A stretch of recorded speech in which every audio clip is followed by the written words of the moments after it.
warahmatullahi wabarakatuh. Perkenalkan, nama saya Syarifah Kaila. Kali ini saya akan menjelaskan tentang tugas praktikum pemrograman mobile dalam pertemuan kedua ini.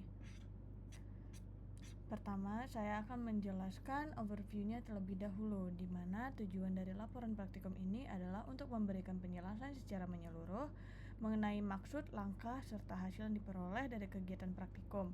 Melalui praktikum ini, mahasiswa diharapkan dapat melatih keterampilan dalam menghubungkan teori yang sudah dipelajari di kelas dengan penerapan secara nyata, sehingga pemahaman terhadap konsep menjadi lebih mendalam. Selain itu, penyusun laporan ini bertujuan agar mahasiswa terbiasa menyusun laporan secara ilmiah, runtut, jelas, dan sistematis. Setelah itu, saya akan lanjut ke dalam bab 1, yaitu implementasi modul dan juga latihan.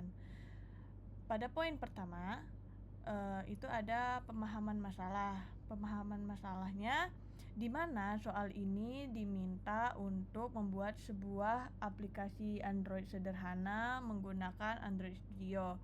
Aplikasi tersebut harus berupa activity yang mampu menghitung dua rumus bangun datar atau bangun ruang, contohnya menghitung luas segitiga dan volume kubus, atau menghitung luas persegi dengan luas lingkaran.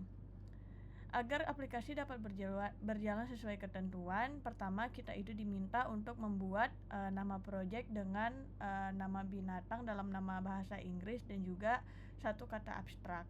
Kedua, tampilan activity harus menyediakan input sesuai kebutuhan rumus. Misalnya, jika menghitung luas segitiga maka perlu input alas dan tinggi. Ketiga, harus ada dua tombol button masing-masing untuk menghitung rumus pertama dan kedua. Hasil perhitungan ditampilkan dalam text view. Keempat, layout disesuaikan agar pengguna mudah mengisi input dan melihat hasil.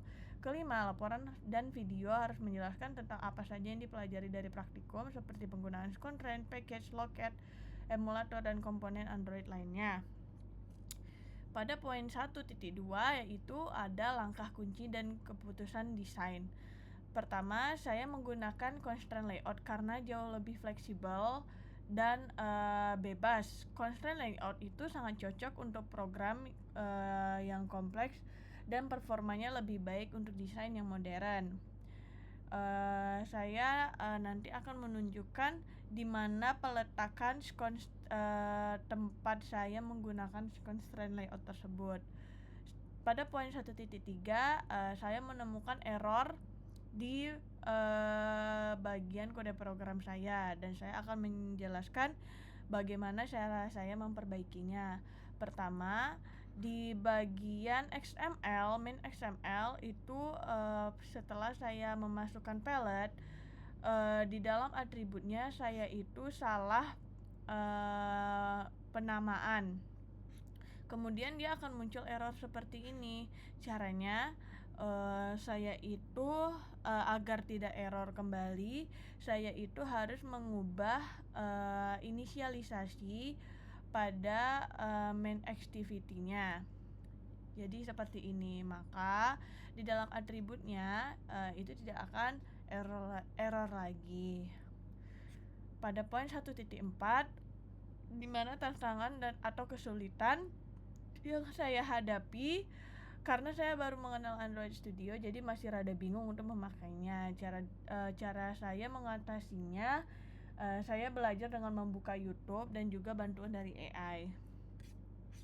Untuk bab kedua, ini ada pemahaman konsep inti dari pembelajaran kemarin dan juga pemahaman dari diri saya sendiri.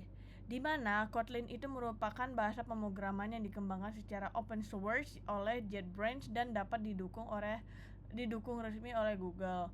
Program yang dibuat dengan bahasa pemrograman Kotlin akan dijalankan dengan Java Virtual Machine. Dengan basis JVM ini, Kotlin dapat digunakan untuk mengembangkan berbagai macam aplikasi seperti Android, iOS, aplikasi backend, dan lain-lain. Activity yaitu satu layar dalam aplikasi Android menampilkan satu antarmuka UI tertentu bisa berpindah ke activity lainnya.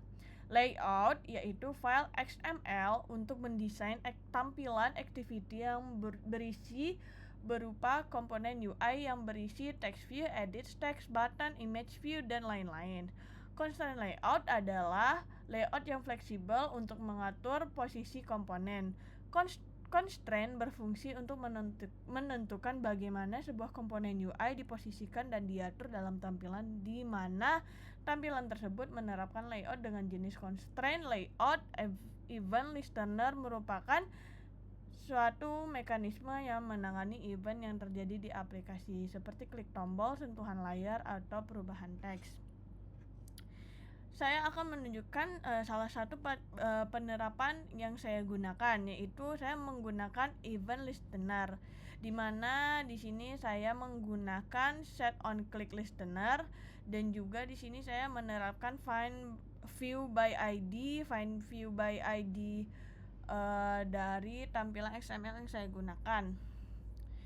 Pada poin 2.2, yaitu hubungan dengan materi sebelumnya, materi yang diajarkan dengan tugas yang diberikan tentunya sangat berkaitan, di mana kita diminta untuk membuat proyek yang sama dan di mana terdapat penggunaan constraint layout, package, locate, emulator, dan komponen Android lainnya. Setelah itu saya akan menunjukkan beberapa logika yang saya gunakan dalam kode program saya. Pertama, di main activity. Sebelumnya saya itu membuat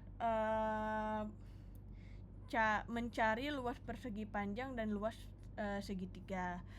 Saya akan menunjukkan logika yang saya gunakan, di mana ini merupakan cara mencari luas persegi panjang, di mana terdapat panjang kali lebar.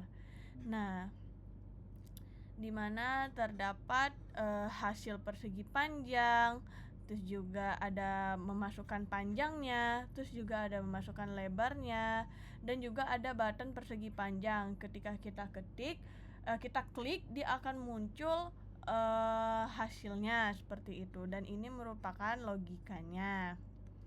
Kedua, ini merupakan logika yang saya buat untuk mencari luas segitiga, di mana terdapat logikanya itu value luas sama dengan alas kali tinggi dikali 0,5, di mana terdapat hasil segitiga, value alas, value tinggi, dan juga value button luas segitiga.